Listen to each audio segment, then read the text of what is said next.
Hello students, आज वाले lecture में अपन कंटिन्यू करते हैं वेव्स वाला जो चैप्टर पढ़ रहे थे अपन। ठीक है, तो लास्ट लेक्चर में बेटा मैंने आप लोगों को क्या करा दिया था। लास्ट लेक्चर में मैंने लास्ट टर्न पे आपको बताया था कि सुपरपोजिशन क्या होता है। दो वेव्स को आपको एडिशन कर देना है। ठीक है, दो डिस्टर्बेंस को ऐड कर देना है। जैसे सिंपल सा आसान भाषा में बोलूँ तो ये एक वेव इधर से आ रही है मान लो, और दूसरी वेव इधर आ रही है, तो ये जो रिजल्टेंट एम्पलीट्यूड होगा ये यहाँ पे ये इस टाइप से हो जाएगा। इसको अपन ने बोल दिया था सुपरपोजिशन। सुपरपोजिशन का मतलब जो सुपरपोजिशन लास्ट लेक्चर में पढ़ाया था मैंने, और उसी का एप्लीकेशन पार्ट अब अपन पढ़ना शुरू कर रहे हैं। सुपरपोजिशन में अपन ने बोल दिया था y equal to y1 plus y2 कर देना है। तो यहाँ y1 मान लो इसका एम्पलीट्यूड 3 सेंटीमीटर है, इसका एम्पलीट्यूड 5 सेंटीमीटर है, तो इसका एम्पलीट्यूड हो जाएगा अपना 8 सेंटीमीटर। ठीक है, अब थोड़ी देर बाद क्या होगा बेटा, जैसे मान लो ये वाली वेव इधर जा रही है 10, ये वाली वेव इधर जा रही है मान लो 10 मीटर पर सेकंड से, और ये वेव वाली जा रही है 5 मीटर पर सेकंड। ये एक इंस्टेंट के लिए जो सुपरपोजिशन हो गया। इसके बाद में क्या होगा, इसके बाद में क्या होने वाला है, ये जो वेव है ये एज इट इज ये वाला डिस्टर्बेंस इधर भाग रहा होगा, ये वाला डिस्टर्बेंस इधर भाग रहा होगा। 3 सेंटीमीटर वाला ये 10 मीटर पर सेकंड से, और ये 5 मीटर पर सेकंड से। ठीक है, इस टाइप से ये भाग जाएंगे एक दूसरे से। ठीक है बेटा, क्लियर है कहानी। तो ये अपना सुपरपोजिशन वाली कहानी होगी। अब ये जो सुपरपोजिशन का एप्लीकेशन पार्ट समझते हैं जरा। और इसका एप्लीकेशन में मैंने कल आपको समझाया था इंटरफेरेंस। इंटरफेरेंस क्या होता है, इंटरफेरेंस में कल मैंने आपको थोड़ा बहुत चार पैरामीटर समझाए थे। इंटरफेरेंस, स्टैंडिंग वेव, बीट्स और लिसाजुस फिगर, जिसमें से लिसाजुस फिगर अपने को नहीं पढ़ना है, स्टैंडिंग वेव पढ़ना है, इंटरफेरेंस पढ़ना है और बीट्स भी पढ़ना है। तो पहले ये समझते हैं कि इंटरफेरेंस क्या है। इंटरफेरेंस के लिए मुझे चाहिए पहले दो सोर्स चाहिए, या दो वेव्स चाहिए, दो ट्रैवलिंग वेव चाहिए। अब वो जो ट्रैवलिंग वेव जनरेट कैसे होती है मैंने सिखाया था आपको लास्ट लेक्चर में। तो वो जो ट्रैवलिंग वेव जनरेट होती है ना बेटा, वो ट्रैवलिंग वेव जो है सेम डायरेक्शन में जानी चाहिए और सेम फ्रीक्वेंसी होना चाहिए। ठीक है, दोनों का फ्रीक्वेंसी क्या हो, सेम हो। जैसे मान लो यहाँ पे एक रस्सी है, ये एक रस्सी आ गई, और ये रस्सी पे कोई वेव जो है, जिसे ये रस्सी की जो वेव बन रही है ना, ये रस्सी पे बना देता हूं मैं, ये इस टाइप से वेव बन रही है मान लो इस रस्सी। ठीक है, क्लियर है। और इधर से आगे मान लो ये दूसरी स्ट्रिंग, ठीक है, और दूसरी स्ट्रिंग पे ये ऐसी वेव बन रही है। मतलब ये जो दोनों डिस्टर्बेंस है ना अब यहाँ जाके मिल रहे हैं, और यहाँ पे ये जो है ना ये तीसरी रस्सी आ गई। ठीक है बेटा, अब यहाँ पे जो फाइनली वेव बनेगी यहाँ पे, वो किस टाइप की बनेगी यहाँ पे। ठीक है, ये अपन यहाँ कहानी समझने वाले हैं। क्लियर है बेटा। अब ये जो एक यहां से जो वेव आ रही है ना, यहां से जो वेव आ रही है उसका डिस्टरबेंस का कैलकुलेशन y1 मान लिया, इधर वाले का y2 मान लिया। तो ये जो y रिजल्टेंट आएगा ना, यहां का जो y लिखूंगा मैं, ये y लिखूंगा बेटा y1 प्लस, ये जो y लिखा जाएगा, ये y किस टाइप से लिखा जाएगा, y equal to y1 plus y2। अब ये y1 y2 क्या होने चाहिए, इंटरफेरेंस अगर आप लोग कल वाला लेक्चर याद करोगे बेटा, तो उसमें मैंने बताया था superposition of two travelling wave. दो ट्रैवलिंग वेव होनी चाहिए जो सेम डायरेक्शन में ट्रेवल कर रही है। देखो ये वेव भी इधर आ रही है, ये वाली वेव इधर जा रही है मान लो, और ये वाली वेव भी इधर जा रही है। ठीक है, जैसे पल्स बनाता हूं मैं, पल्स में तो आपको आसानी से दिख जाता है, पर वेव में पता नहीं लग रहा है कि वेव में एनर्जी, ट्रैवलिंग वेव है, एनर्जी आगे ट्रेवल कर रही होगी। ठीक है, तो ये एरो से आप समझ जाना ये वेव इधर जा रही है, मतलब इसमें एनर्जी इस डायरेक्शन में शिफ्ट हो रही है, इसमें भी इधर। यहाँ पे एक सोर्स लगा होगा जो डायरेक्ट पल्स जनरेट कर रहा है, इधर भी एक पल्स जनरेट कर रहा है, इधर y1। अब ये y1 y2 का इक्वेशन लिखता हूं पहले। मान लो ये वाली जो वेव है बेटा y1 वाली वेव, इसका एम्पलीट्यूड अपन ने a1 मान लिया। दोनों का एम्पलीट्यूड में कोई सेम भी हो सकता है, डिफरेंट भी हो सकता है। तो a1 sine omega T minus के x1 प्लस थीटा1। मान लो ये पहली वाली वेव आ गई मेरे पास, फर्स्ट ये जो y1 के कारण जो वेव आगे बढ़ रही है ना, मान लो ये वेव जो चल के आई है ना, वो x1 डिस्टेंस चल के आई है, यहां से यहां तक की डिस्टेंस अपन x1 मान लेते हैं। ठीक है, ये ऐसे x1 डिस्टेंस चल के आई है। ठीक है, ये वेव इधर आ रही है, ये वाली जो वेव x1 चल के आई है, और ये वाली जो वेव है ना बेटा, ये वाली वेव मान लिया मैंने x2 चल के आई है। अब एक चीज है, अगर आपको ध्यान हो बेटा, तो कल जब मैंने इंटरफेरेंस के बारे में समझाया था, तो मैंने बोला था कि दोनों का जो फ्रीक्वेंसी हो सेम होना चाहिए। तो इसका फ्रीक्वेंसी भी मैं यहाँ ओमेगा ही लिखूंगा। मैंने कल वाले लेक्चर में अगर आप ध्यान से देखोगे तो बोला था सेम फ्रीक्वेंसी होना चाहिए दोनों का, और सेम डायरेक्शन। तो इसमें माइनस है तो यहाँ भी माइनस होना चाहिए, मतलब ये वाली वेव इधर आ रही है तो ये भी इधर आए, माइनस के x2 प्लस थीटा2। क्लियर है, यहां तक की कहानी क्लियर हो गई बेटा, ठीक है। ये वाली, ये जो दोनों सुपर इम्पोज कर रही है ना, वो ये वाली इस पे कर रही है, इस पे वेव, ये जो रस्सी है ना इस पे सुपर इम्पोज कर रही है, ठीक है। क्लियर है कहानी। तो अब यहां से अगर आगे बढ़ते हैं बेटा, तो इंटरफेरेंस की कहानी।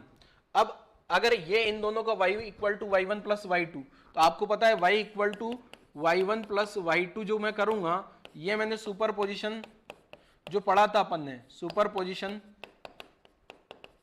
ये कहां पढ़ा था, सिंपल हार्मोनिक मोशन में, उस पैटर्न पे मैं डायरेक्ट कर देता हूं, ठीक है।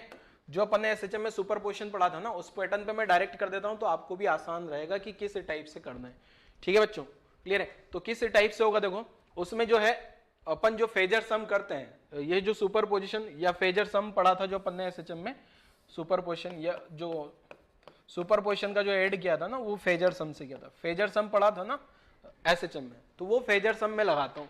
अब फेजर सम में क्या होता है बेटा, जैसे मान लो मैं फेज डिफरेंस लिखता हूं, मैं मान लेता हूं इसका जो फेज है ना, इसके फेज से ये वाला फेज ज्यादा है, ठीक है। तो ये वाला फेज दोनों का फेज डिफरेंस निकाल लेते हैं। तो फाई जो आ गया, फाई में ऐसा लिख देता हूं, मान लो ये जो phase difference between source S1 and S2, ये वाले सोर्स को नाम S1 सोर्स दे रहा हूं और ये वाले सोर्स को नाम S2 सोर्स दे रहा हूं, ठीक है। तो मैं फेज डिफरेंस निकालता हूं जरा यहाँ पे, तो मैं लिख रहा हूं क्या, फेज डिफरेंस निकाल रहा हूं किस किस के बीच का,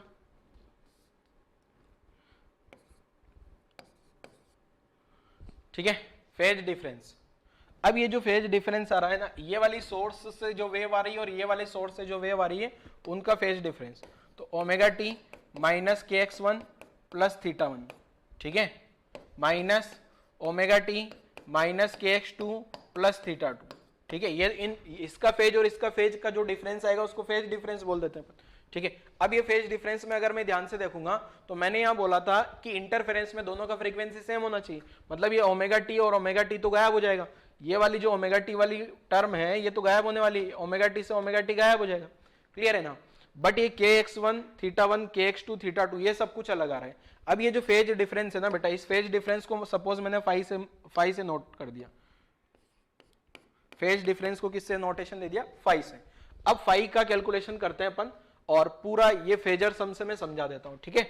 तो इसको थोड़ा सा छोटा करके और ऊपर भेज देता हूं और फेजर सम समझाता हूं जरा। तो देखो क्या है, यहां पे पहले तो मैं फाई देखता हूं जरा, फाई क्या आ रहा है। फाई को अगर मैं ऐसा लिखूं बेटा, तो ये माइनस माइनस प्लस हो जाएगा, तो यहाँ minus K X one plus theta one plus K x two minus theta two. तो यहाँ जो फाई आ गया ना, इसको ऐसे लिखा जा सकता है के x two minus x one plus theta one minus, या फिर अगर चाहो तो आप ऐसे भी लिख सकते हो इसको, minus theta to minus theta one, ठीक है ना, ऐसे भी लिखा जा सकता है। तो ये जो फाई आ रहा है ना मेरे पास, तो ये जो फाई आ रहा है बेटा, ये आया के delta x minus delta theta. अब यहाँ पे जो बेटा ये है ना, ये थीटा वन और थीटा टू, ये देखो ओमेगा इंटू टी जो है ना, ओमेगा इंटू टी को बोला जाता है फेज ड्यू टू, ये फेज आ रहा है टाइम के कारण, ये फेज आ रहा है चलने के कारण, कितना डिस्टेंस आगे, और ये फेज आ रहा है इनिशियल फेज के कारण, ठीक है ना। तो यहाँ पे अगर देखा जाए फेज डिफरेंस है, तो टाइम के कारण फेज डिफरेंस गायब हो जाता है, क्योंकि दोनों का ओमेगा सेम है दोनों साइड, क्योंकि अपन ने इंटरफेरेंस की कंडीशन यही पढ़ी। पाथ डिफरेंस के कारण आएगा, एक तो दोनों का पाथ अलग अलग है ना, ये देखो मैंने यहाँ से मिटाया इसलिए था ताकि आपको लगे ये दोनों वेव अलग अलग डिस्टेंस चल के आई है, ये वाली वेव x1 चली है, ये वाली वेव x2 चली है। तो डेल्टा x क्या हो जाएगा, मान लो ये x1 का वैल्यू 3 सेंटीमीटर है और x2 का वैल्यू 5 है, तो 5 माइनस 3 2 सेंटीमीटर, डेल्टा x का वैल्यू पुट कर दूंगा, तो मेरे पास में फेज डिफरेंस आ गया बेटा, क्लियर है। अब यहां से और कहानी आगे बढ़ाते हैं जरा। ये जो फेज डिफरेंस आ रहा है मेरे पास फाई का वैल्यू क्या आ रहा है, के delta x minus delta theta, इसमें ये जो k इंटू डेल्टा एक्स आया ना, इसको बोला जाता है phase difference due to path difference. Path difference का मतलब क्या, नाम से ही पता लग रहा है आपको पाथ डिफरेंस क्या है, पाथ डिफरेंस मतलब डेल्टा एक्स मतलब ये वाली जो वेव यहां से यहां चल के आई है और ये वाली वेव जो यहां से यहां चल के आई है ना, दोनों का पाथ अलग अलग है, दोनों अलग अलग डिस्टेंस ट्रेवल करके आई है, ठीक है ना। तो k इंटू डेल्टा एक्स को तो बोल दिया अपन ने क्या, phase difference due to path difference. जैसे यहां पे मैंने लिखा नहीं है बट आप लोग समझ सकते हो, ये k इंटू एक्स क्या है, k इंटू एक्स फेज है, किसके कारण है, पाथ के कारण, phase difference due to path या ड्यू टू डिस्टेंस। ऐसे ओमेगा इंटू टी को क्या बोलते हैं, फेज ड्यू टू टाइम, और थीटा वन को क्या बोलते हैं, फेज ड्यू टू या इनिशियल फेज बोल देते हैं उसको, ठीक है ना। तो यहाँ पे जो डेल्टा थीटा है ना बेटा, डेल्टा थीटा जो है, ये जो फेज डिफरेंस आया है, फेज डिफरेंस, यहाँ डिफरेंस पूरा लिख लेना आप लोग, ड्यू टू इनिशियल फेज, इसको इनिशियल फेज बोला जाता है, एसएचएम में भी आपने पढ़ा होगा। अब 90% केसेस में बेटा क्या होता है, मोर देन 95% क्वेश्चन, 90 से ज्यादा या 95, 90 ऑलमोस्ट ज्यादातर क्वेश्चन में डेल्टा थीटा जीरो होता है, ठीक है। मेजरली क्या होता है, नॉर्मली डेल्टा थीटा जीरो हो जाता है। डेल्टा थीटा जीरो कब होगा, जब थीटा वन बराबर थीटा टू होगा, या फिर क्वेश्चन में ऐसा लिख दिया जाएगा सेम इनिशियल फेज, दोनों के इनिशियल फेज सेम है, ठीक है, सेम इनिशियल फेज। अगर नहीं दिए गए हैं तो अपन मान लेंगे, अगर मान लो यहाँ पे थीटा वन, जैसे अगर क्वेश्चन इस टाइप से दिया होगा, यहाँ थीटा वन का वैल्यू दिया है, थीटा टू का वैल्यू दिया, फिर तो जो होगा वही लेना है। अगर क्वेश्चन लैंग्वेज की फॉर्म में और कुछ नहीं बोला है तो अपन ये मान के चलेंगे कि इनिशियल फेज जो है दोनों के सेम रहे होंगे, तो डेल्टा थीटा वाली टर्म जीरो आ जाएगी। तो ये जो फाई का वैल्यू आ रहा है ना, ये क्या है बेटा, के इंटू डेल्टा एक्स, ठीक है। अब के का वैल्यू लिखा जा सकता है क्या, 2 pi upon lambda into delta x. अब अगर बेटा मेरे को यहां से एक ये फॉर्मूला ध्यान रख लेना, ये फॉर्मूला बहुत काम आता है। फॉर्मूला क्या है, देखो ये जो फेज डिफरेंस आया ना, तो फेज डिफरेंस जो आ रहा है 2 पाई अपॉन लेमडा इंटू, इसको लिख रहा हूं पाथ डिफरेंस, ठीक है, क्लियर है। ये वाला फॉर्मूला ज्यादा इंपॉर्टेंट है, ये वाला फॉर्मूला आप लोगों को याद रख लेना है बेटा, ठीक है। होने को तो एक्चुअल फॉर्मूला तो ये है, बट इस फॉर्मूले में दिक्कत क्या है ना, कि वो जो डेल्टा थीटा है ज्यादातर क्वेश्चन में जीरो होता है, अगर जीरो नहीं हो तो ये वाला लगा लेना, ठीक है, क्लियर है। यहां तक की कहानी सबको क्लियर है। तो क्या फेज डिफरेंस, अगर मान लो, ध्यान से सुनना बेटा, यहां से कहानी ध्यान से सुनिएगा, अगर मान लो क्वेश्चन में आपको लेमडा दे दिया 10 सेंटीमीटर और x1 का वैल्यू आ रहा है मान लो 5 सेंटीमीटर एंड x2 का वैल्यू आ रहा है 20 सेंटीमीटर, तो मैं अगर ध्यान से देखूं तो ये इन दोनों से कैलकुलेट, क्या इन दोनों से डेल्टा एक्स कैलकुलेट हो जाएगा, इन दोनों से डेल्टा एक्स कैलकुलेट हो जाएगा, डेल्टा एक्स का मतलब दोनों का डिफरेंस, तो 20 माइनस 5 कितना हो गया, 15 सेंटीमीटर। बड़ा आसानी से आगे क्या, पाथ डिफरेंस, तो ये पाथ डिफरेंस हो गया। अगर मुझे फेज डिफरेंस चाहिए तो 2 pi by lambda into path difference, तो फेज डिफरेंस कितना आ जाएगा बेटा, 2 पाई बाई लेमडा, लेमडा की जगह कितना लिख दिया मैंने, 10 सेंटीमीटर इंटू 15 सेंटीमीटर, ठीक है। कैलकुलेशन होगी तो ये सेंटीमीटर सेंटीमीटर गायब, यहाँ आ गया 2, यहाँ आ गया 3, तो आंसर आ गया अपना 3 पाई। तो ये इस टाइप से आसानी से कैलकुलेट हो सकते हैं बेटा, इस टाइप के क्वेश्चन, ठीक है। क्वेश्चन में ये यूज होगा, ठीक है ना, बार बार क्वेश्चन में क्या होगा, दोनों डिस्टेंस दे दी जाएगी। अगर दोनों डिस्टेंस दे दिया तो पार्ट डिफरेंस आ जाएगा, और पार्ट डिफरेंस आ गया, लेमडा आ गया तो फेज डिफरेंस आ जाएगा, या क्वेश्चन में डायरेक्ट फेज डिफरेंस दे दिया जाएगा। अब मैं बता रहा हूं कहानी क्या है, अगर ये फेज डिफरेंस पता लग गया, एक वेव ये है और एक वेव ये, इन दोनों का जो फेज डिफरेंस है फाई, ये मैंने पता लगा लिया, फाई क्या पता लगा लिया मैंने, फेज डिफरेंस। अब अगर ये फेज डिफरेंस पता लग गया ना, फेज डिफरेंस मतलब ये वाला फेज और ये वाले फेज का डिफरेंस, अगर ये फेज डिफरेंस पता लग गया तो फिर सुपरपोजिशन करना बड़ा आसान सा कहानी है। तो ये वाला यहां तक की कहानी नोट करो, यहां तक की कहानी नोट करो, फिर मैं अगली स्लाइड में और कुछ समझाता हूं आपको कि दोनों का फेजर सम किस टाइप से करना है, तो फेजर सम करना सिखाता हूं मैं। तो वीडियो पॉज करो, यहां तक नोट करो जल्दी से।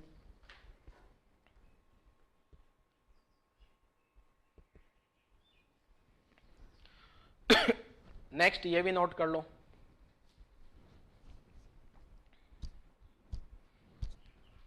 नेक्स्ट समझाता हूं। देखो फेजर सम आप लोगों ने किया ही होगा बेटा। देखो मान लो जैसे ये फेज आ गया, ये जो डायग्राम है ना आपने एसएचएम में पढ़े होगा, ये A2 आ गया मान लो, और ये A1 आ गया, और ये इन दोनों का फेज डिफरेंस फाई आ गया, ठीक है, इन दोनों का फेज डिफरेंस फाई आ गया, तो ये रिजल्टेंट एम्पलीट्यूड निकाला जा सकता है क्या, ये जो रिजल्टेंट एम्पलीट्यूड है, ये रिजल्टेंट एम्पलीट्यूड की कैलकुलेशन, ये रिजल्टेंट एम्पलीट्यूड कितना आता है, इसको ए रिजल्टेंट बोल दिया मैंने, ठीक है। तो ये ए रिजल्टेंट कितना आता है, डायरेक्ट लिख रहा हूं मैं, A resultant equal to root over A1 square plus A2 square plus 2A1 A2 cos phi. अब यहाँ फाई निकालना बड़ा आसान है, क्या फाई की जगह क्या लिख देंगे, 2 pi upon lambda into path difference, ठीक है। अभी समझाया मैंने, क्या रिजल्टेंट एम्पलीट्यूड का फॉर्मूला याद हो जाएगा बेटा आप लोगों को, रिजल्टेंट एम्पलीट्यूड का फॉर्मूला याद हो जाएगा, क्या है, याद भी होगा, हो सकता है आपको याद हो, ठीक है। अब रिजल्टेंट एम्पलीट्यूड, ये जो भी, अगर मैं ये वाला एंगल का कैलकुलेशन भी कर सकता हूँ क्या बेटा, अगर मुझे ये वाला एंगल का कैलकुलेशन करना है, ये वाला एंगल मान लो अपने पास में, ये वाला एंगल को मैंने कुछ मान लिया, थीटा नहीं मान रहा हूं, अल्फा मान लिया, ये वाला एंगल को क्या मान लिया बेटा मैंने, अल्फा, और अल्फा एंगल क्या होगा देखो, अल्फा एंगल भी निकाला जा सकता है कि ये इस टाइप से और इस टाइप से। तो अगर मैं टेन अल्फा लिखता हूं यहाँ पे, तो टेन अल्फा कितना आ जाएगा बेटा अपना, टेन अल्फा का जो वैल्यू आ जाएगा ना वो आ जाएगा, ये वाला एंगल भी फाई होगा, ये A2 होगा, A1 होगा, ये हो गया अपना A1 कोस फाई, तो ये हो गया A1 कोस फाई, ये हो जाएगा A1 साइन फाई। तो टेन अल्फा का वैल्यू आ जाएगा A1 sine phi upon A2 plus A1 cos phi. इसको कुछ रटने की जरूरत नहीं है बेटा, ठीक है ना, रटने की बिल्कुल भी जरूरत नहीं है, मैं वापस बोल रहा हूं, इसको रटने की कोई भी आवश्यकता नहीं है। आपको ये वाला फॉर्मूला याद होना चाहिए, रिजल्टेंट एम्पलीट्यूड ज्यादातर क्वेश्चन में पूछा जाता है। अब ये जो अपन ने यहाँ बेटा y लिखा था ना, ये y का जो इक्वेशन y1 प्लस y2 लिखा था, यहाँ पे जो y का इक्वेशन लिखा था ना अपन ने, y जो इक्वेशन आ रहा था y1 प्लस y2, तो ये जो y का इक्वेशन रिजल्टेंट इक्वेशन आ जाएगा, यहाँ रिजल्टेंट एम्पलीट्यूड लिख लेना है, यहाँ साइन। अब ये जो साइन, ये वाला जो रिजल्टेंट एम्पलीट्यूड है ना, ये वाला जो रिजल्टेंट फेज आएगा, ये इस A2 का फेज लिख लेना, और A2 का फेज क्या लिखा है, omega T minus kx2 plus theta 2, और प्लस साथ में ये अल्फा लिख लेना है, तो ये इसका भी फेज आ जाएगा। मैंने क्या किया है देखो, आपको फेजर सम आया होगा, अगर एसएचएम में फेजर सम समझा होगा आपने ध्यान से, तो यहाँ A2 का फेज है क्या, तो A2 का जो भी फेज है उससे अल्फा फेज आ गया, ये A रिजल्टेंट का फेज आ गया क्या, तो इसके फेज में अल्फा ऐड कर दूं, तो अगर आप ध्यान से देखोगे तो इसका फेज जो है omega T minus kx2 plus theta 2 है क्या, तो omega T minus kx2 plus theta 2 में अल्फा ऐड कर दिया, ठीक है। तो कहानी यहाँ आके खत्म हो जाती है बेटा। बट आप लोग अगर ध्यान से देखोगे तो ये जो रिजल्टेंट एम्पलीट्यूड है ना, ये वैसे ही आ रहा है जैसा कुछ एसएचएम में भी पढ़ा था अपन ने, ठीक है, और ये वेक्टर सम में भी पढ़ा था। वेक्टर सम जो अपन ने पढ़ा था ना शुरुआत में, स्केलर प्रोडक्ट वेक्टर प्रोडक्ट, वहां वेक्टर एडिशन किया था, दो वेक्टर को ऐड किया था, ठीक है। तो यहां से मैंने रिजल्टेंट एम्पलीट्यूड का कैलकुलेशन कर लिया बेटा, ठीक है। रिजल्टेंट एम्पलीट्यूड जो है अलग अलग सिचुएशन पे, अलग अलग पोजीशन पे अलग अलग आएगा, क्योंकि फाई का वैल्यू बदलेगा, फाई का वैल्यू पोजीशन बदलने पे बदल जाएगा। ऐसे ही इंटेंसिटी का कैलकुलेशन भी किया जा सकता है बेटा, इंटेंसिटी का कैलकुलेशन भी कर देता हूं। ये तो रिजल्टेंट एम्पलीट्यूड आ गया, रिजल्टेंट इंटेंसिटी कैसे आएगी देखो, ये जो एम्पलीट्यूड आया ना बेटा, यहां से ऐसा लिखा जा सकता है, A resultant square A1 square plus A2 square 2 A1 A2 cos phi, ये ऐसा लिखा जा सकता है क्या, ठीक है। अब आपको इंटेंसिटी का फॉर्मूला बताया होगा, इंटेंसिटी का एक फॉर्मूला पढ़ा था बेटा अपन ने, वहां पे कल वाले लेक्चर में कुछ कांस्टेंट, वो जो इंटेंसिटी का फॉर्मूला आया था ना, पहले तो वो फॉर्मूला लिखता हूं मैं, क्या था अपना इंटेंसिटी का फॉर्मूला। इंटेंसिटी का फॉर्मूला पावर अपॉन एरिया आया था क्या, तो पावर क्या लिखी थी, 1/2 mu v a square a into omega,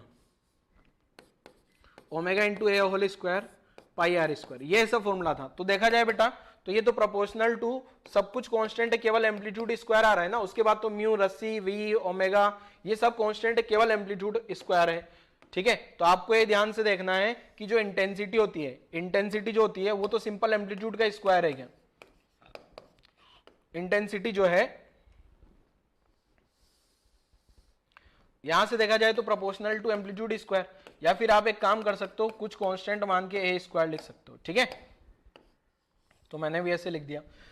अब यहां से क्या कर रहा हूं देखो, ये कहानी तो अपन ने प्रीवियस लेक्चर का, कल वाले लेक्चर का। अब यहां से मैं इंटेंसिटी लिखता हूं जरा, यहां से अगर मैं I1 लिखूं, I1 मतलब एक सोर्स की इंटेंसिटी, उसको लिख दिया मैंने K1 K into A1 square, and I2 जो लिखता हूं K इंटू A2 स्क्वायर, और रिजल्टेंट इंटेंसिटी लिखूंगा ना बेटा, तो वो लिख दिया K इंटू ए स्क्वायर, और यहां भी रिजल्टेंट लिख दिया। अब यहां के प्रोपोर्शनलिटी कांस्टेंट सब जगह से हमारा, मैं यहां क्या करता हूं, इस इक्वेशन को के से थ्रू आउट मल्टीप्लाई कर देता हूं, तो के इंटू ए रिजल्टेंट स्क्वायर, के इंटू A1 स्क्वायर, के इंटू A2 स्क्वायर। अब ऐसा क्यों कर रहा हूं आपको समझ में आया होगा बेटा। अब ये जो 2 है ना, इस 2 को तो एज इट इज रखो, इस A1 को अगर मैं रूट में लिखूंगा ना, तो ये A1 स्क्वायर के इंटू A2 स्क्वायर कोस पाई, ऐसा क्यों लिखा मैंने, आप समझ गए होंगे। मैंने क्या किया, पहले तो पूरी इक्वेशन को, ये वाली इक्वेशन को थ्रू आउट के से मल्टीप्लाई कर लिया, के आ गया सब जगह, और ये A1 A2 था ना, उसको रूट में A1 स्क्वायर A2 स्क्वायर इसलिए लिख दिया ताकि ये इस फॉर्मेट में बन जाएगा A1 I2, ठीक है बेटा। अब यहां से अगर देखा जाए ना बच्चे, तो ये जो रिजल्टेंट इंटेंसिटी, ये वाली टर्म तो मेरे पास क्या बन गई है, ये वाली टर्म अगर देखा जाए तो ये रिजल्टेंट इंटेंसिटी बन गया क्या, के इंटू, तो ये रिजल्टेंट इंटेंसिटी क्या आ जाएगी बेटा, ये I1 बन गया कि ये I1 प्लस I2 प्लस 2, और ये रूट I1 ये रूट I2 cos फाई। अच्छा, ये रूट I2 को एक साथ भी लिखा जा सकता है, ठीक है। रिजल्टेंट इंटेंसिटी में ये रूट I1 और रूट I2 को एक साथ भी लिखा जा सकता है। तो एक रिजल्टेंट इंटेंसिटी का ये फॉर्मूला आ गया अपने पास, ठीक है, ये वाला फॉर्मूला भी आप लोग याद रख लेना, क्योंकि इतना सारा डेरिवेशन तो होगा नहीं एक साथ में। कैसे याद रखना, मैं हिंट दे देता हूं। आपको पता है एम्पलीट्यूड स्क्वायर होगा, तो एम्पलीट्यूड स्क्वायर जहां होगा वहां आई लिख देना है। तो यहाँ a1 स्क्वायर है, यहाँ आई लिख दिया, a2 स्क्वायर है, i2 लिख दिया, यहाँ 2 रूट i1 i2, और ये रूट उधर जाएगा स्क्वायर, तो यहाँ ये रिजल्टेंट आ गया। तो हो क्या रहा है, जब भी इंटरफेरेंस होता है, जब भी इंटरफेरेंस होगा बेटा, तो ऐसी सिचुएशन में क्या होगा, अलग अलग जगह पे एम्पलीट्यूड अलग अलग होगा और इंटेंसिटी भी अलग अलग होने वाली है। ठीक है, मतलब ये जो इंटेंसिटी और एम्पलीट्यूड है ये अलग अलग हो जाएंगे। तो यहां से जो डेफिनेशन है इंटरफेरेंस की, देखो मैंने क्या लिख दिया है, यहां से देखो वापस से शुरुआत पाता हूं। इंटरफेरेंस दो सोर्स है, दोनों से वेव आ रही है, एक से वेव आई गई, दूसरे से वेव आ गई। ठीक है, अब आपको याद क्या रखना है वापस बता देता हूं, इतनी सारी कैलकुलेशन मैंने समझा दी है। ठीक है तो सबसे पहले तो इंटरफेरेंस की जो डेफिनेशन है वो क्या है, देखो, when two travelling wave of same frequency travel in same direction and superimpose on the each other, intensity of resultant wave becomes maximum at some point and at some point it becomes minimum, this phenomena is non interference. ये सबसे बाद में लिखना है, क्योंकि आपको ये जो इंटेंसिटी आ रही है रिजल्टेंट मैक्सिमम मिनिमम, ये यहां से पता लगेगा ना। अब ये इंटेंसिटी सबसे ज्यादा कब होगी, जब cos फाई का वैल्यू सबसे ज्यादा हो जाए, जब cos फाई का वैल्यू सबसे ज्यादा हो जाए, यहां फाई आएगा। ठीक है, तो इंटेंसिटी कम या ज्यादा होगी। तो आप लोगों ने अगर यहां से ये वाली स्लाइड लिख ली है, ये वाली लिख ली है, तो ये वाली स्लाइड भी लिख लो, फिर इसके बाद में वो इंटरफेरेंस वाली डेफिनेशन आ जाएगी आपकी। फिर अपन इससे न्यूमेरिकल करते हैं। वीडियो पॉज करो और ये कहानी लिखो जल्दी से यहां तक की।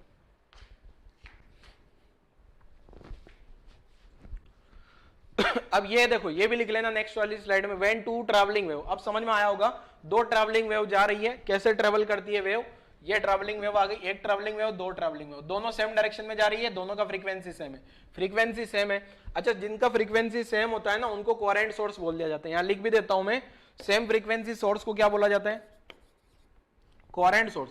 कभी कभी बुक्स में लिखा होता है ऐसा कोहेरेंट सोर्स। तो कोहेरेंट सोर्स का मतलब क्या होता है,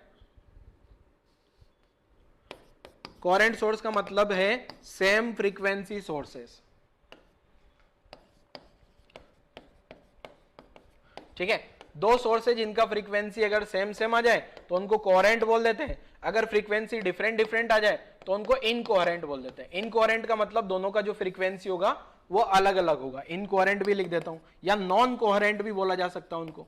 ठीक है, इनकोहेरेंट सोर्सेस, इनमें क्या हो जाएगा, फ्रीक्वेंसी जो होगी वो बराबर बराबर नहीं होगी। बट यहां मुझे क्या चाहिए बेटा, सेम डायरेक्शन और सेम फ्रीक्वेंसी। अब ये कोई बुक्स में ये सेम फ्रीक्वेंसी ना लिख के यहां पे कोहेरेंट सोर्स भी लिख दिया जाता है, तो उससे कंफ्यूजन नहीं होना बिल्कुल भी। कोहेरेंट सोर्स का मतलब क्या, ऐसे सोर्स जिनका ओमेगा सेम हो, और ओमेगा सेम होगा तो एफ भी सेम होगा ना, ओमेगा को अपन 2πf लिखते हैं क्या बेटा।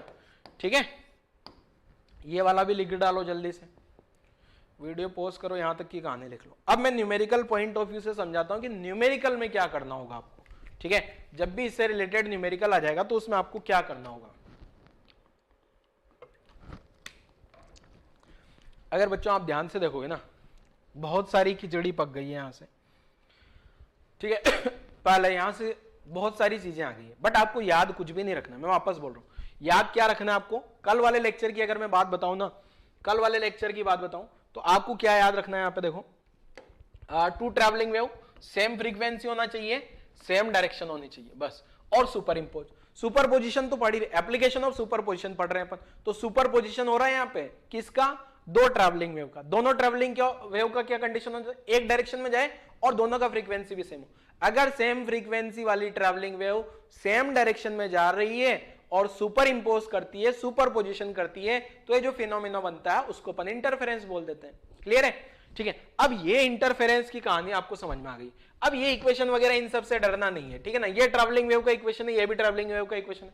ओमेगा दोनों में सेम रखना है, फ्रीक्वेंसी सेम होना चाहिए। माइनस माइनस क्यों आया, सेम डायरेक्शन में जा रही है, ये दोनों आ गया। अब यहां से अगर मुझे रिजल्टेंट वेव पता करनी है, y equal to y1 plus y2, तो फेजर सम जो अपन ने एसएचएम में किया था, तो रिजल्टेंट का एम्पलीट्यूड क्या लिख देना है, a1 square plus a2 square plus 2a1 a2 cos phi. ठीक है, फाई का वैल्यू क्या कैसे निकालना है, इसका और इसका डिफरेंस निकाल लेना है। तो इसका और इसका डिफरेंस की मैंने कैलकुलेशन समझाई, ये पूरी कैलकुलेशन आ गई फेज डिफरेंस की, और यहाँ पे ये सब कुछ आ गया। ठीक है, और ये अपने पास इक्वेशन आ गई। तो अब कुल मिला के अगर आप चाहो तो इन सभी का जो कंक्लूजन है वो मैं लिख देता हूं। कंक्लूजन में आपको क्या याद रखना है न्यूमेरिकल पॉइंट ऑफ व्यू से, एक तो phi equal to 2 pi by lambda into delta x, ये कब लिखना है जब डेल्टा थीटा जीरो हो। डेल्टा थीटा क्या मान लिया अपन ने, जीरो। डेल्टा थीटा जीरो का मतलब सेम इनिशियल फेज, एक पॉइंट तो ये याद रखना। दूसरा पॉइंट जो रिजल्टेंट एम्पलीट्यूड है वो क्या आएगा, a1 square plus a2 square plus 2a1 a2 2a1 a2 cos phi. ये फाई का वैल्यू वहां से आएगा, यहां से आ जाएगा। और रिजल्टेंट इंटेंसिटी क्या लिख देना है आपको, I1 plus I2 plus 2 root I1 I2 cos phi. ये रूट को एक साथ भी लिखा जा सकता है, कोई बुक्स में अलग अलग लिखा होता है, ज्यादातर में ऐसे साथ में लिखा होगा, ठीक है। तो मैंने भी एक साथ लिख दिया तो आपको कंफ्यूज ना होना है ना, I1 I2 cos फाई। ऐसा नहीं सर आपने पहले तो कुछ अलग लिखा था अभी कुछ अलग। तो ये अगर ये कंक्लूजन आपको याद हो गया अभी तक के लेक्चर का, तो अभी जो आने वाला आगे वाले 3 या 4 न्यूमेरिकल है वो सब आप खा जाओगे फटाफट से, हलवा समझ के खा जाओगे तुरंत से, ठीक है। तो ये कंक्लूजन लिखो फटाफट से। अब यहां कंक्लूजन में आपको सब पता है क्या है, 5 फेज डिफरेंस है, पाथ डिफरेंस है, वेवलेंथ है, एक वेव का एम्पलीट्यूड दूसरी वेव का एम्पलीट्यूड, इंटेंसिटी एक वेव का दूसरी वेव का इंटेंसिटी, फेज डिफरेंस, ठीक है। अब यहां वाले फॉर्मूले में मैंने रूट 2 बार लगाया था, इन दोनों को एक साथ भी लगा दे तो क्या ही दिक्कत है उससे, ठीक है। ये सारी कहानी अगर आपको समझ में आ गई हो, कंक्लूजन रट लो, कंक्लूजन रट लेते हो तो न्यूमेरिकल्स पे आ जाते हैं। पहला न्यूमेरिकल देखो जरा, ये कंक्लूजन अगर आपने रट लिया तो फर्स्ट न्यूमेरिकल पे आ जाते हैं जरा। फर्स्ट न्यूमेरिकल क्या है देखो समझते हैं जरा। क्या आप लोगों को समझा दूं पहले, कि आप खुद से ट्राई कर लोगे, वीडियो पॉज करके खुद से ट्राई कर लोगे, या पहले क्वेश्चन समझाऊं या सॉल्यूशन बता दूं डायरेक्ट सॉल्यूशन बता दें, क्या करें बच्चों, क्या कुछ ऐसा किया जाए। चलो आप लोगों ने वीडियो पोस्ट करके अगर ट्राई किया है तो ठीक, नहीं किया तो वापस से ट्राई करना। देखो बता देता हूं, 2 साइन वेव है, सेम फ्रीक्वेंसी है और सेम डायरेक्शन में जा रही है, आपको यहाँ पे लिख ही दिया है सेम फ्रीक्वेंसी, एक का एम्पलीट्यूड दिया है दूसरे का एम्पलीट्यूड दिया है और ये फाई दे दिया फेज डिफरेंस। ओ बड़ा आसान सा है, इसमें तो फेज डिफरेंस भी दे दिया, फेज डिफरेंस भी कैलकुलेट करने की जरूरत नहीं, रिजल्टेंट एम्पलीट्यूड बता देना। क्या हकीकत में हलवा है क्या, अरे सच में ये हलवा ही है यार। a1 square plus a2 square plus 2a1 a2 cos phi. अब इससे आसान न्यूमेरिकल तो क्या ही होगा यार फिजिक्स में। a1 का वैल्यू कितना है 3 square 4 square plus 2 into 3 into 4, ये सब कुछ सेंटीमीटर में, तो आंसर भी सेंटीमीटर में आ जाएगा। यहां आ गया cos phi by 2, cos pi by 2 का वैल्यू जो है 1 की 0, बोलो जल्दी से, 0 हो जाएगा क्या, तो रूट 25, तो आंसर हो गया 5 सेंटीमीटर। सच में हलवा है क्या, खा लो फटाफट से, ठीक है। सर हमारी तो खिचड़ी बन जाती है, क्वेश्चन आप हलवा देते हो हम खिचड़ी बना देते हैं उसकी। चलो आगे बढ़ते हैं, नेक्स्ट न्यूमेरिकल भी ऐसा ही है बेटा, बहुत आसान, यही फॉर्मूला लगाना है, सब कुछ यही करना है, बस उसमें फेज डिफरेंस डायरेक्ट नहीं दिया। देखो ये जो कंक्लूजन बताया था ना, ये फेज डिफरेंस अगर डायरेक्ट दे दिया तो ये वाला फॉर्मूला लगा के आंसर निकालिए, अगर ये फेज डिफरेंस नहीं दिया होगा तो यहां से निकाल लेना, pi equal to 2 pi by lambda into delta x लगा देना, आ जाएगा आंसर। तो चलो बनाओ हलवा, खा लो हलवा फटाफट से। क्या है क्वेश्चन समझा देता हूं। 2 वेव है बेटा, 2 sine wave of the same frequency travel in same direction. अब यहां पे अगर देखा जाए a1 दिया है a2 दिया है, ठीक है कोई दिक्कत नहीं है। अब यहाँ पार्ट डिफरेंस दे दिया बेटा, पिछले वाले में फेज डिफरेंस दिया था, यहाँ पार्ट डिफरेंस दिया है 10 सेंटीमीटर, ठीक है। Then calculate resultant amplitude of wave, but दोनों का लैम्डा भी दे दिया गया और दोनों के इनिशियल फेज सेम मान लेना। इनिशियल फेज अगर सेम नहीं भी लिखे हो तो मान लेना, जैसे पिछले वाले में कुछ नहीं लिखा था अपन ने सेम मान के आंसर कर लिया। इनिशियल फेज या तो दे दो यार, अगर नहीं दिया तो हम नहीं मानेंगे, हम तो 0 ही मानेंगे इनिशियल फेज, ठीक है, क्लियर है। तो सेम इनिशियल फेज मान लेना, लैम्डा दिए है, तो ट्राई करो जरा बेटा क्वेश्चन ट्राई करो, वीडियो पॉज करो, ट्राई करो क्वेश्चन, वीडियो पॉज करो, रिजल्टेंट एम्पलीट्यूड निकालो फटाफट से। अब रिजल्टेंट एम्पलीट्यूड का आप फॉर्मूला लगाओगे तो फाई नहीं पता है, लग रहा है यहाँ पे फाई क्या दिया है, फाई तो दिया ही नहीं क्वेश्चन में, फेज डिफरेंस नहीं दिया है, पार्ट डिफरेंस दिया है, तो पार्ट डिफरेंस से फेज डिफरेंस कैसे निकालते हैं ये आपको पता होना चाहिए। Phi equal to 2 pi by lambda into part difference, ठीक है, क्लियर है। चलो सोल्व कर देता हूं, पहले फाई निकाल लूं क्या बेटा, फाई क्या होगा देखो 2 pi by lambda into part difference, तो 2 पाई अपॉन लैम्डा का वैल्यू कितना है बेटा, लैम्डा का वैल्यू ये आ गया 60 सेंटीमीटर इनटू 10 सेंटीमीटर। सेंटीमीटर ने सेंटीमीटर को मार दिया, 0 से 0 गायब, तो ये आंसर आ रहा है पाई बाई 3। और अब तो आसान है क्या, रिजल्टेंट एम्पलीट्यूड, रिजल्टेंट एम्पलीट्यूड क्या, a1 square a2 square 2a1 a2 cos phi. Clear है? तो a1 का वैल्यू कितना दिया है 3, ठीक है। अब सेंटीमीटर में दिया है तो सेंटीमीटर में लिख लेते हैं अपन direct, 3 square 4 square 2 into 3 into 4 into cos pi by 3। Pi by 3 बोले तो, पाई बाई 3 बोले तो क्या बेटा, पाई बाई 3 बोले तो अपना हो जाता है क्या, ये हो गया 9 16 प्लस 2 3 4, पाई बाई 3 तो 60 डिग्री है क्या, 60 डिग्री का वैल्यू 1/2 होता है क्या, कॉस 60, अरे पाई पाई बाई 3 का मतलब 180/3, तो 60 डिग्री आया ना, कॉस 60 का 1/2, तो 2 से 2 मारा गया, तो रिजल्टेंट एम्पलीट्यूड कितना आ रहा है, ये तो 25 हो गया, प्लस ये कितना हो रहा है 12, तो ये आंसर आ गया कितना अपना √37 सेंटीमीटर आंसर। आजू बाजू जो रिजल्टेंट एम्पलीट्यूड आएगा ना वो किसके बराबर आ जाएगा, अप्रोक्स 6 सेंटीमीटर, ठीक है, 6.1 समथिंग जो भी आएगा, नोट कर लो जरा। आसान है क्या, क्वेश्चन आसान होते हैं। देखो ये चैप्टर की खास बात मैं बता देता हूं, क्या थ्योरी पढ़ाते हैं ना, देखो हर चैप्टर से ये उल्टा चैप्टर है, वेव्स वाला चैप्टर बिल्कुल अलग है, क्योंकि यहाँ बिल्कुल भी फीलिंग नहीं होती, जो फिजिक्स पढ़ते टाइम जो दिमाग में जो अपने सिचुएशन थॉट बनते हैं ना, वो यहाँ बड़े आसानी से नहीं बन पाते, ठीक है। तो इसलिए ये वेव्स वाला चैप्टर थोड़ा बच्चों को लगता है यार ये तो डिफिकल्ट है, इसकी थ्योरी उठपटाएंगे बट न्यूमेरिकल आसान होते हैं। देखो पिछले सारे चैप्टर जो मैकेनिक्स और थर्मोडायनेमिक्स फ्लूइड वगैरह, वहाँ क्या होता है, थ्योरी में सब कुछ समझ आता है, बढ़िया बढ़िया मजा आता है, पर क्वेश्चन नहीं होते। यहाँ उल्टा होगा, आपको थ्योरी में लगेगा यार थ्योरी में तो पता ही नहीं क्या चल रहा है, बट अगर आपने फॉर्मूले जो याद कर लिए ना तो आपके न्यूमेरिकल बड़े आसानी से हो जाएंगे। न्यूमेरिकल बहुत आसान बनते हैं इस चैप्टर के, ठीक है, चैप्टर के न्यूमेरिकल बहुत आसान होते हैं इसके, वेव्स वाले चैप्टर के, ठीक है बेटा, देख लो आपके सामने है। चलो आंसर आ गया है 6.1 के समथिंग। नेक्स्ट क्वेश्चन पे आ जाते हैं। नेक्स्ट क्वेश्चन क्या है, देखो बेटा,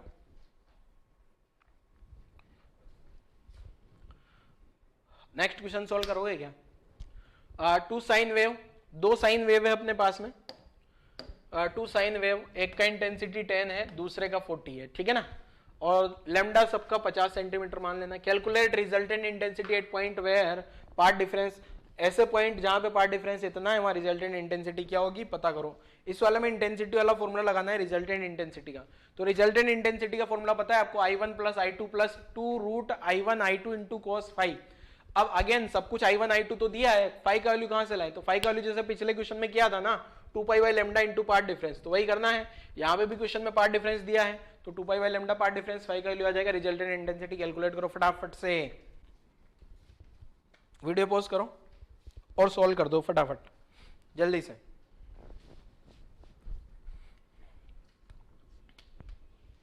चलो सॉल्व कर दूं क्या मैं, देखो कैसे सॉल्व करना है बेटा, सॉल्व करते हैं जरा। पहले तो फाई का वैल्यू निकाल लें क्या, phi equal to 2 pi by lambda into delta x.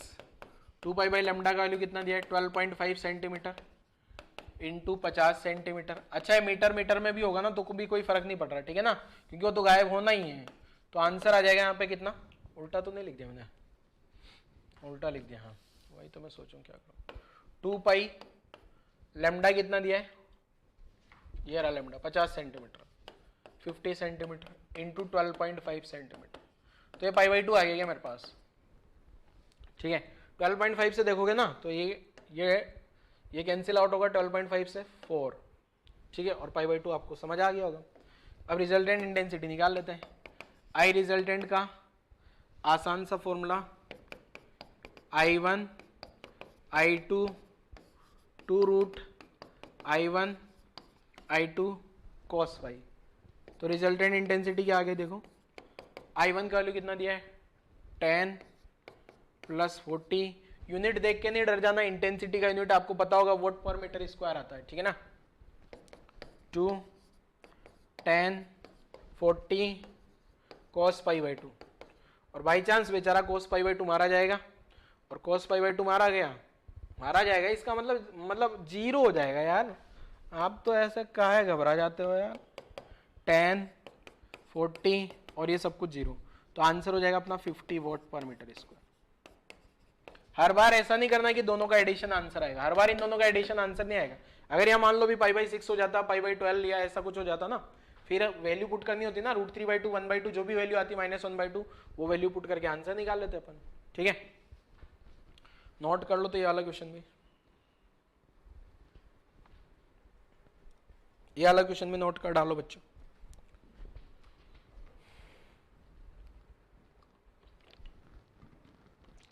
चलो और आगे बढ़ते हैं।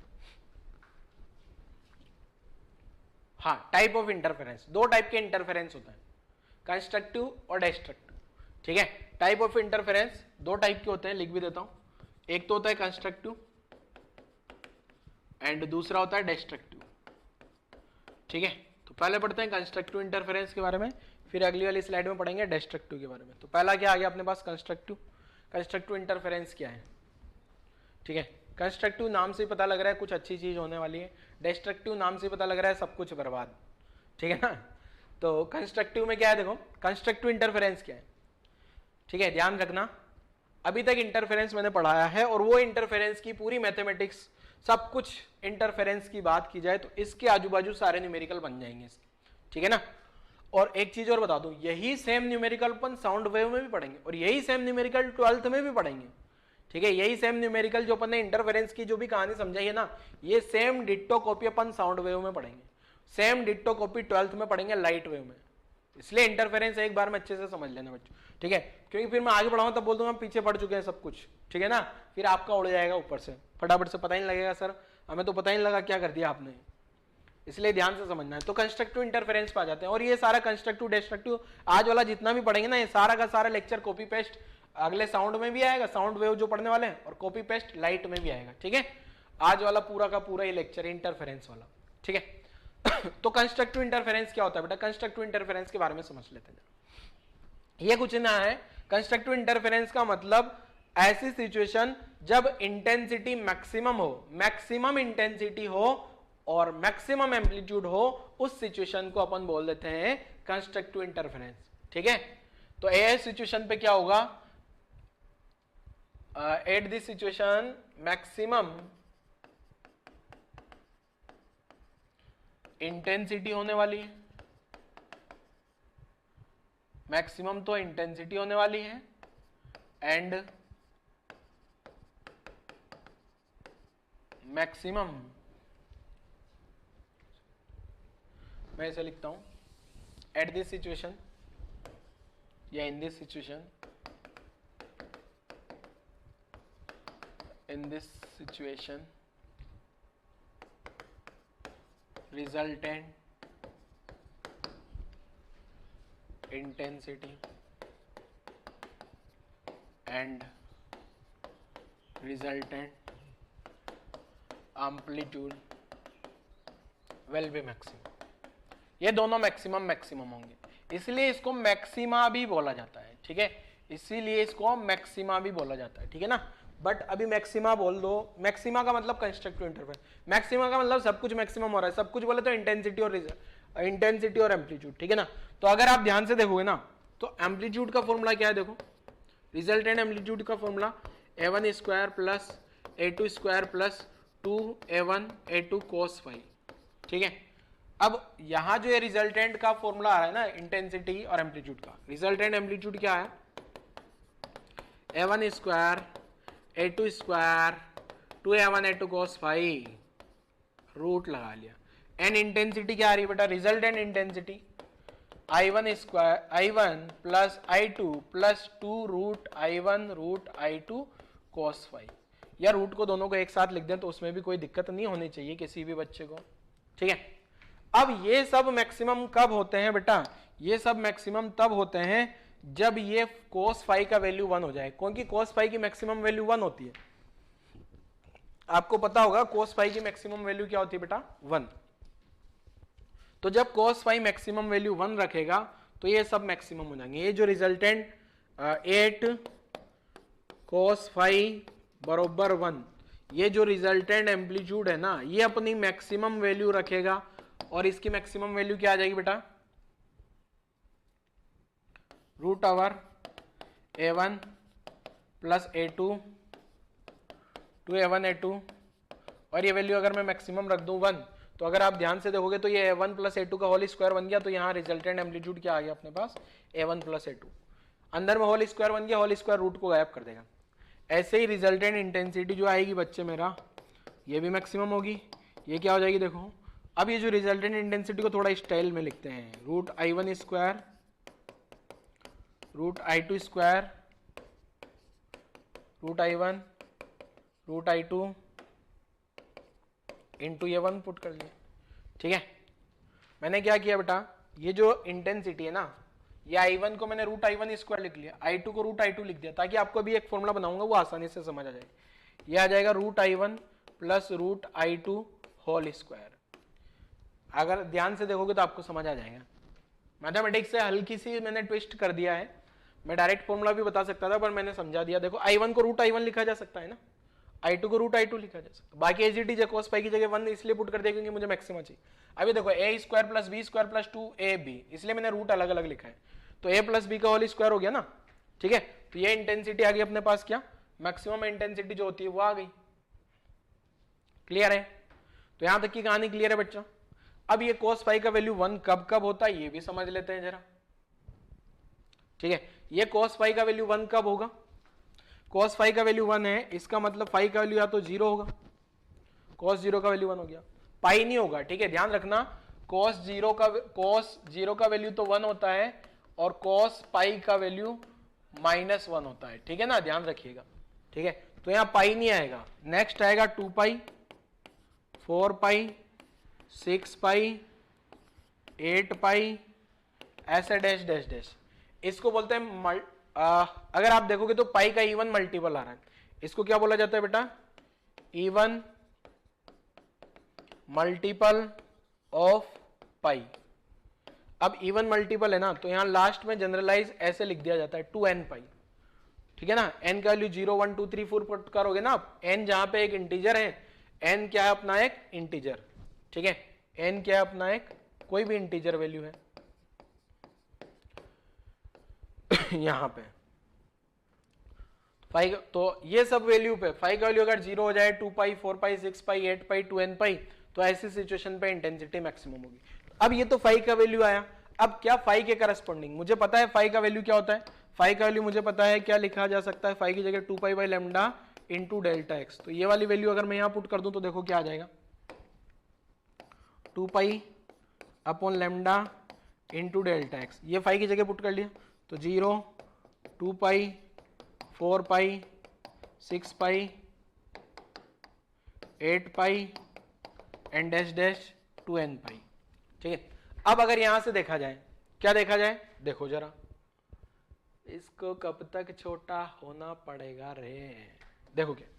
अब अगर मैं ये जो ऐसे लिखता हूं ना, 2 pi upon lambda into delta x, अगर मैं 0 कर दूं तो डेल्टा एक्स मेरे पास क्या आ गया, तो मेरे पास डेल्टा एक्स का वैल्यू कितना आ गया बेटा 0, ठीक है।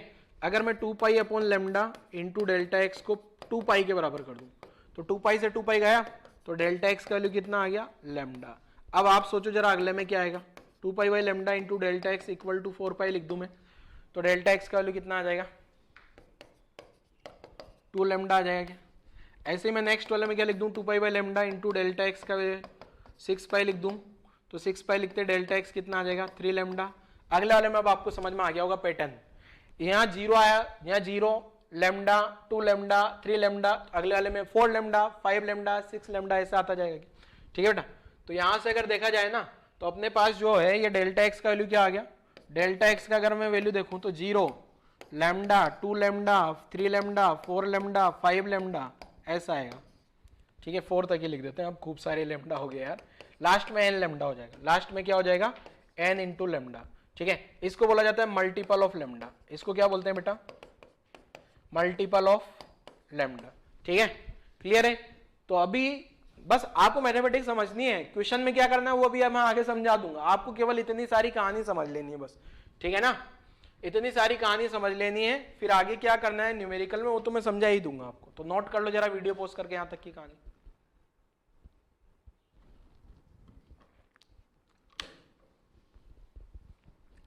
वीडियो पॉज करो और यहां तक की कहानी नोट कर लो, थोड़ा बड़ा करेंगे।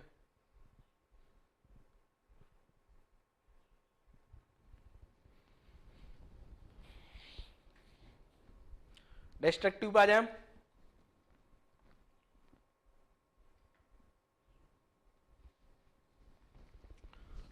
तो ये तो अपना हो गया कंस्ट्रक्टिव इंटरफेरेंस। नेक्स्ट आ जाते हैं अपन डिस्ट्रक्टिव पे, ठीक है बेटा।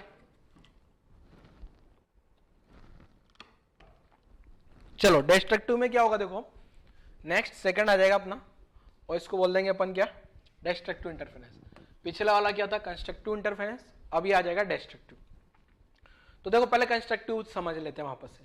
कंस्ट्रक्टिव में मैंने क्या बोला, ये सिचुएशन देखो, पहले तो इंटरफेरेंस के दो टाइप हो गए, कंस्ट्रक्टिव डिस्ट्रक्टिव। कंस्ट्रक्टिव में क्या है, इंटेंसिटी मैक्सिमम, एम्पलीट्यूड मैक्सिमम। अब डिस्ट्रक्टिव में आपको समझ में आ गया होगा क्या करना है, ठीक है। डिस्ट्रक्टिव में यहाँ in this situation resultant intensity, resultant amplitude, यहाँ क्या आ जाएगा, मिनिमम, ठीक है। यहाँ मिनिमम आ जाएगा क्या, रिजल्टेंट इंटेंसिटी तो ये, तो यहाँ -1 लिख दूंगा क्या, यहाँ -1 और यहाँ भी -1, तो यहाँ भी माइनस आ जाएगा क्या, और यहाँ भी माइनस आ जाएगा क्या, क्लियर है। अब ये वाली सारी वैल्यू, cos पाई की वैल्यू -1 होगी, तो मैंने बताया यहाँ पाई आएगा, तो ये सब गायब हो जाएगा, ये सब नहीं आने वाले हैं, तो ये सब भी गायब हो जाएंगे। इसके बाद की पूरी कैलकुलेशन चेंज हो जाएगी, ठीक है। अभी लिखता हूँ कैलकुलेशन क्या आ जाएगी। पाई की जगह यहाँ पाई आएगा, फिर पाई के यहाँ जो बीच बीच में एक एक आ रहा है, बच रहा है ना, पाई, 3 पाई, 5 पाई, 7 पाई, और ये सब जो है ना, ये सब जो है इन सभी सिचुएशन पे जो मैंने अभी लिखा है, उन सब सिचुएशन पे आएगा अपना डिस्ट्रक्टिव। अब यहाँ इवन की जगह आ जाएगा ऑड मल्टीपल ऑफ पाई, ठीक है। तो इसी पैटर्न पे ये वाली सारी टर्म भी चेंज हो जाएगी।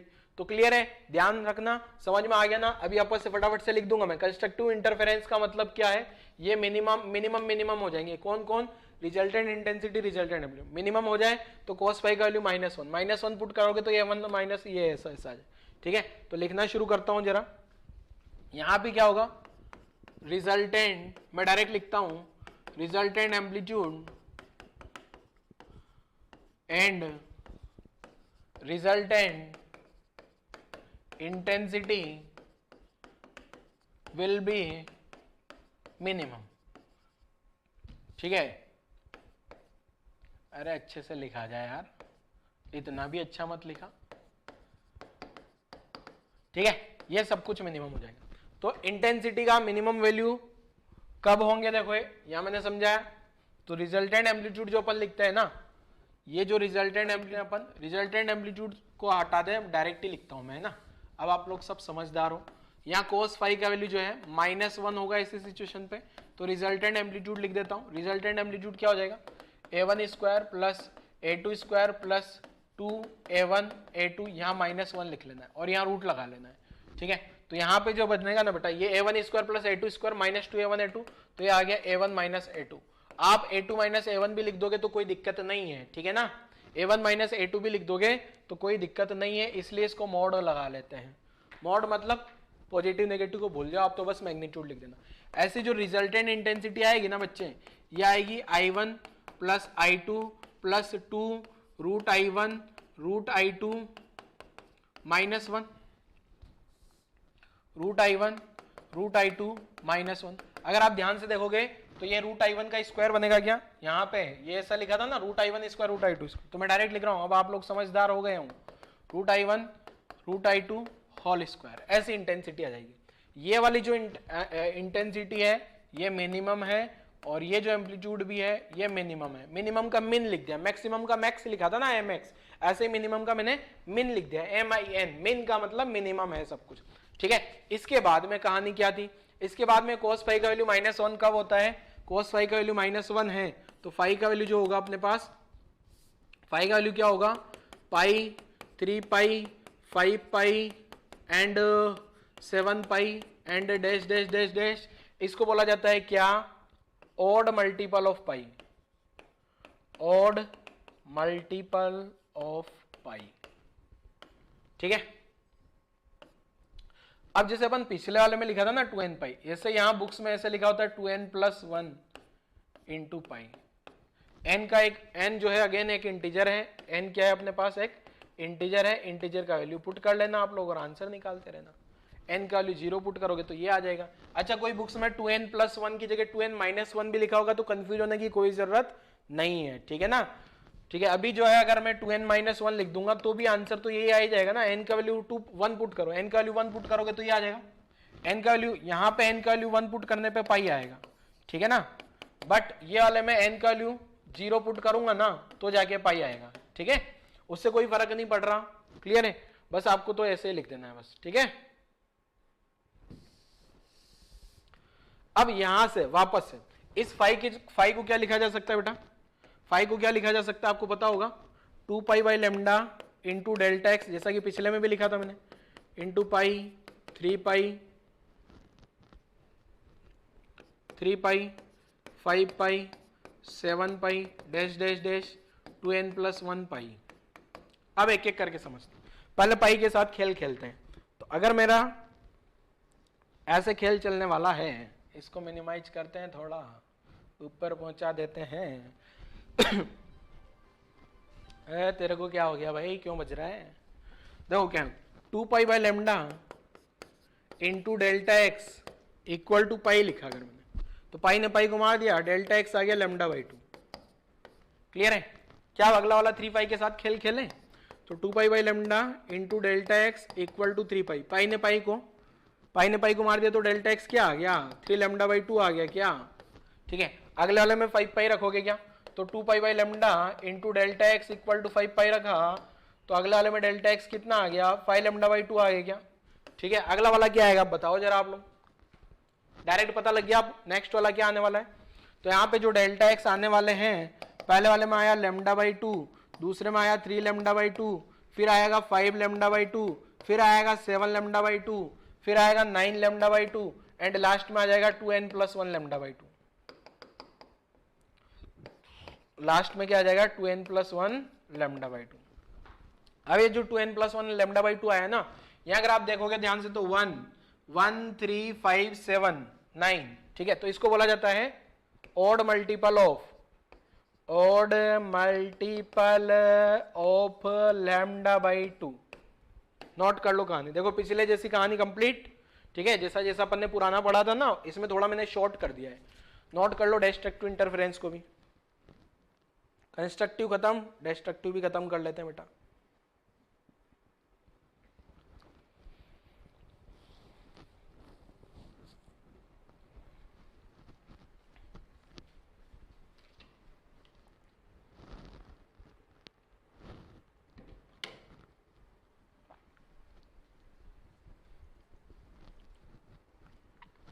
चलो डिस्ट्रक्टिव खत्म हो गया, कंस्ट्रक्टिव और डिस्ट्रक्टिव दोनों खत्म, कंस्ट्रक्टिव इंटरफेरेंस खत्म, डिस्ट्रक्टिव इंटरफेरेंस खत्म। अब अगले पे आ जाते हैं। अब देखो मैं समझाता हूं कि ये सब पूरा, अच्छा यहाँ पे एक समराइज थोड़ा सा कर लेते हैं, एक कंस्ट्रक्टिव डिस्ट्रक्टिव को समराइज कर देता हूं, ठीक है ना, और इंटरफेरेंस भी आ जाएगा यहाँ पे, क्लियर है। तो देखना जरा ध्यान से क्या है कहानी, पहले तो कंस्ट्रक्टिव इंटरफेरेंस यहाँ आ रहा है, इधर डिस्ट्रक्टिव आएगा, इधर रिजल्टेंट एम्पलीट्यूड आएगा, ठीक है। तो शुरुआत करते हैं, देखो क्या है कहानी की, ये जो फाई है ना, कंस्ट्रक्टिव में फाई का वैल्यू क्या आया था बताओ जल्दी से, जो कंस्ट्रक्टिव है बेटा उसमें फाई का वैल्यू आया था अपने पास 0 2 pi 4 pi and dash dash dash dash 2n pi, इसको बोला था अपन ने क्या, even multiple of pi, even multiple of pi, ये तो अपना कंस्ट्रक्टिव में आया, ठीक है। डिस्ट्रक्टिव में क्या आ गया था, pi 3 pi 5 pi and dash dash dash 2n+1 pi, 2n-1 भी लिखा जा सकता है, इसको लिखते हैं ऑड मल्टीपल ऑफ पाई,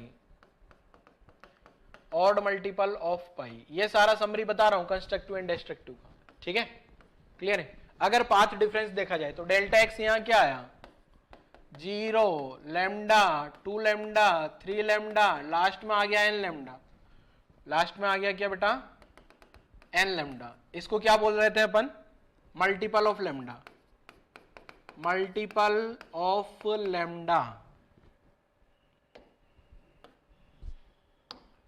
ठीक है।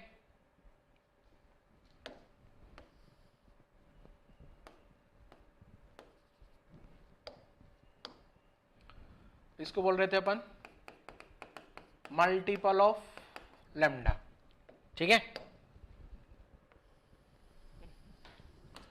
और नेक्स्ट वाले में क्या है, डेल्टा एक्स क्या आया था बेटा, lambda by 2, 3 lambda by 2, 5 lambda by 2 and dash dash dash 2n plus 1 lambda by 2। इसको क्या बोला था अपन ने, odd multiple of lambda by 2। ठीक है, इतना सारा कहानी अपन ने पढ़ा अभी तक। यहां पे जो एम्पलीट्यूड आया था मैक्सिमम आया था क्या, यहां जो रिजल्टेंट एम्पलीट्यूड आया था वो मैक्सिमम कितना आया था, root I1 plus, sorry amplitude लिख रहे हैं ना, तो ये तो A1 प्लस A2 होगा ना यार, A1 प्लस A2। ठीक है, यहाँ पे जो एम्पलीट्यूड है रिजल्टेंट एम्पलीट्यूड वो मिनिमम आता है, मिन, और यहाँ मोड लगा दिया था। मोड इसलिए लगा रहा हूँ क्योंकि आपको खाली डिफरेंस ले लेना, मोड का मतलब हमेशा पॉजिटिव मेंटेन रखना। ठीक है, रिजल्टेंट इंटेंसिटी भी लिख लें क्या, रिजल्टेंट इंटेंसिटी, यहाँ जो रिजल्टेंट इंटेंसिटी है बच्चे ये भी मैक्सिमम आती है अपने पास, और ये मैक्सिमम कितनी आती है, root I1 plus root I2 whole square. यहाँ पे जो रिजल्टेंट इंटेंसिटी है वो मिनिमम आती है अपने पास, वो कितनी आती है, root I1 minus root I2 whole square. ठीक है, कहानी क्लियर है।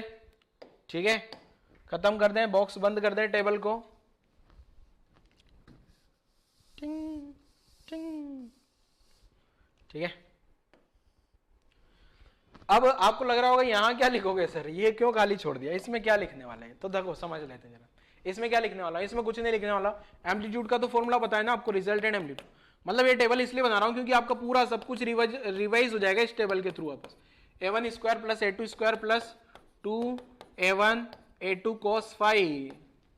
ठीक है, और अगर मेरे को रिजल्टेंट इंटेंसिटी लिखना है I1 plus I2 plus 2 root I1 root I2 cos phi. Root को अलग अलग भी लिखा जा सकता है, एक साथ भी लिख दोगे तो कोई फर्क नहीं पड़ रहा। ठीक है, तो क्या ये नोट लगा के लिख दोगे आप लोग बेटा,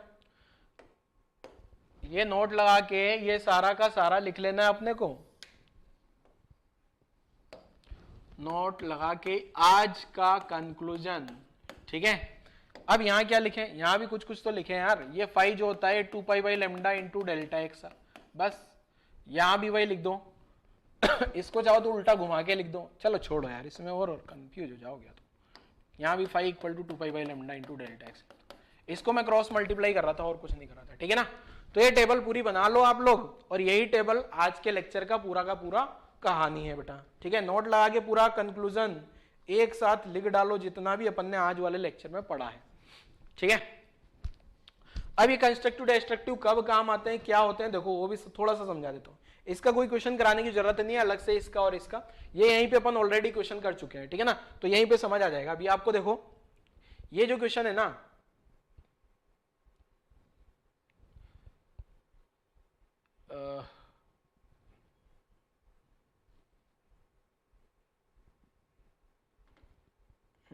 जैसे यहां पे जैसे ये इस टाइप का क्वेश्चन आ गया। ठीक है ना, ये क्वेश्चन आ गया।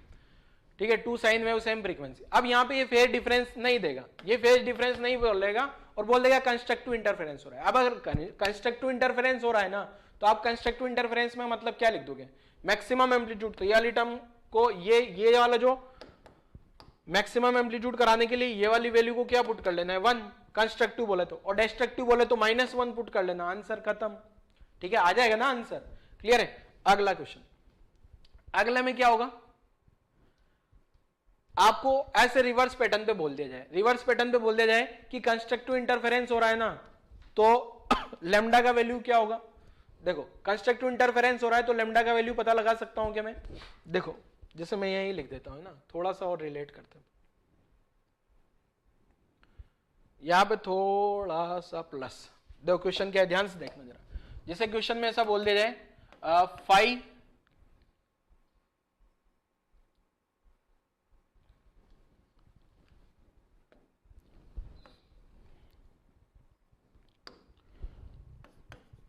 कैलकुलेट फाई,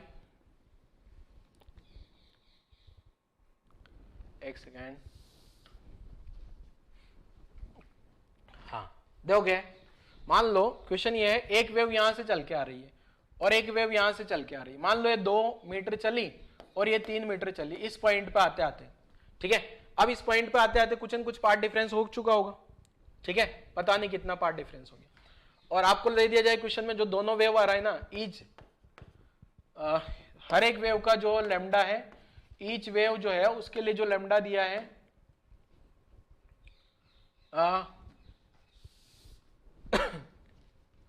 ये इस पॉइंट को पी नाम दे दूं, calculate lambda so that 8 point P maxima observe. ठीक है, मैक्सिमा ऑब्जर्व हो रहा है यहां पे। अब मैक्सिमा ऑब्जर्व हो रहा है, इसका मतलब आपको समझ में आ जाना चाहिए। चलो आप लोग ट्राई करोगे क्या यार? ट्राई करो जल्दी से, फटाफट से ट्राई करो, ट्राई करो जल्दी से। मैक्सिमा का मतलब कंस्ट्रक्टिव इंटरफेरेंस, ठीक है ना। देखो सॉल्व कर देता हूं, आप लोगों ने ट्राई नहीं किया तो वीडियो पॉज करके ट्राई कर लेना। मैक्सिमा का मतलब मैंने आपको बता ही दिया था, क्या? Constructive interference. मैक्सिमा का मतलब है अपने पास क्या? Constructive interference. अब कंस्ट्रक्टिव इंटरफेरेंस में आपको पता है पार्ट डिफरेंस क्या होता है? 0 लैम्डा, 2 लैम्डा, 3 लैम्डा, 4 लैम्डा, डिंग डिंग डिंग, n लैम्डा। ठीक है, अब आपको पता है यहां से 2 मीटर हुआ, यहां से 3 मीटर हुआ, तो टोटल पार्ट डिफरेंस क्या हो गया? 3 मीटर माइनस 1 मीटर। ठीक है, 3 metre minus 2 metre equal to 0 lambda, 2 lambda, 3 lambda and 4 lambda, डिंग डिंग डिंग, n लैम्डा। ठीक है, अगर आप ध्यान से देखोगे तो ये 1 मीटर आ गया, यहाँ 0 लैम्डा, 2 लैम्डा, 3 लैम्डा एंड डिंग डिंग डिंग डिंग। तो यहाँ से आंसर क्या आ गया? लैम्डा का वैल्यू। अगर इसके साथ लैम्डा रखूंगा तो लैम्डा का वैल्यू, ये तो हो नहीं सकता, 0 और 1 तो बराबर हो नहीं सकता, तो लैम्डा का वैल्यू 1 हो सकता है, 1/2 मीटर हो सकता है। अब देख लेना, लैम्डा का वैल्यू इसके साथ में देखोगे तो 1 मीटर आ गया, इसके साथ में देखोगे 1/2 मीटर आ गया, 1/3 मीटर आ गया, 1/4 मीटर आ गया। ठीक है, ये सब पॉसिबल आंसर है आपके। ठीक है, अब मिनिमम बोल दिया जाए ना, लैम्डा की मिनिमम वैल्यू, तो मिनिमम तो पता नहीं कहाँ जाएगी। मैक्सिमम बोल दिया जाए तो लैम्डा मैक्सिमम कितना हो जाएगा? 1 मीटर। लैम्डा की मैक्सिमम वैल्यू कितनी आ रही है? 1 मीटर। अब आपको बोल दिया जाए कि लैम्डा की जो वैल्यू है ना, ये तो इनफाइनाइट तक जाएगी, आपको कुछ पर्टिकुलर रेंज दे दी जाए, जैसे बोल दिया जाए कि 0.1 मीटर से लगा के 0.5 मीटर के बीच में कितने लैम्डा एग्जिस्ट कर रहे हैं, तो आप निकाल लेना इन सबको सोल्व करके कितने लैम्डा एग्जिस्ट कर रहे हैं। ठीक है बेटा, तो ये इस टाइप का आसान सा क्वेश्चन पूछा जा सकता है यहाँ से। चलो लास्ट अगर a2 बराबर a1 हो जाए और i2 बराबर i1 हो जाए तो क्या होगा? तो एक फॉर्मूला रिड्यूस हो जाता है थोड़ा सा, तो किस टाइप से रिड्यूस होगा? देखो a2 जो रिजल्टेंट एम्पलीट्यूड है ना, वो क्या आ जाएगा? a1 square plus a2 square plus 2a1 a1 cos five. ठीक है, मतलब मैंने क्या कर दिया, a2 की बजाय a1 लिख लिया। ठीक है, तो यहां से रिजल्टेंट एम्पलीट्यूड क्या आ गया बेटा? Twice of a1 square plus twice of a1 square cos five. ठीक है, रूट, तो रिजल्टेंट एम्पलीट्यूड क्या आ जाएगा? रूट में जो है ये 2a1 स्क्वायर तो कॉमन आ गया मेरा, और यहाँ बचेगा 1 प्लस कोस फाइव। ठीक है बेटा, तो 1 प्लस कोस फाइव बचेगा। अब ये 1 प्लस कोस फाइव की कहानी थोड़ी सी समझाता हूँ। देखो क्या है, आपको ये पता होगा कोस 2a वाला फॉर्मूला, कोस ये कोस स्क्वायर है और साइन स्क्वायर है वाला फॉर्मूला। तो कोस स्क्वायर है जो होता है ना, ये होता है 1 प्लस कोस 2a बाई 2। ठीक है, अब अगर मैं a की जगह 5/2 लिख दूं, कोस स्क्वायर 5/2, तो ये क्या हो जाएगा? 1 प्लस कोस 5। ठीक है, मैंने क्या पुट कर लिया? 2a की जगह 5 पुट कर लिया। ठीक है, 2a की जगह ये जो 2a आ रहा था ना, इसकी जगह 5 पुट कर लिया, इसलिए क्योंकि यहाँ 1 प्लस कोस 5 बन जाएगा। तो ये ट्वाइस ऑफ कोस स्क्वायर 5/2 आ जाएगा अपने किसकी जगह? 1 प्लस कोस 5 की जगह। तो अपना यहाँ से सिंप्लीफाई करने पर क्या आ गया बेटा? रिजल्टेंट एम्पलीट्यूड जो है ये root over 2a1 square into यहां से आ जाएगा 2 कोस स्क्वायर 5/2। ठीक है, तो ये 2 और 2 में से एक 2 बाहर आ जाएगा, तो रिजल्टेंट एम्पलीट्यूड हो जाएगा कितना? 2, एक a1 बाहर और कोस 5/2। ठीक है, अगर आप लोग डायरेक्ट याद रखना चाहो तो याद रख सकते हो।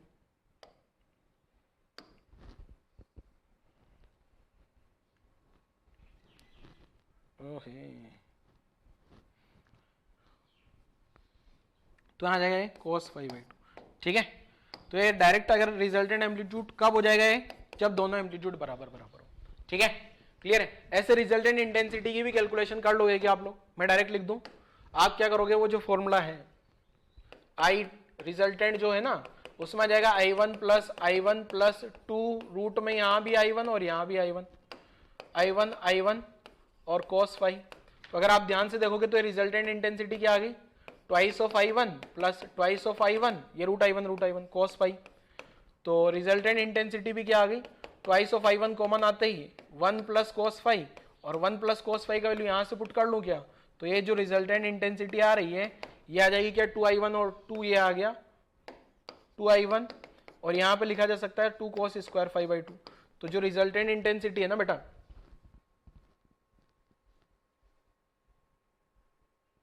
तो रिजल्टेंट इंटेंसिटी आ जाएगी मेरे पास क्या 4I1 cos स्क्वायर 5/2।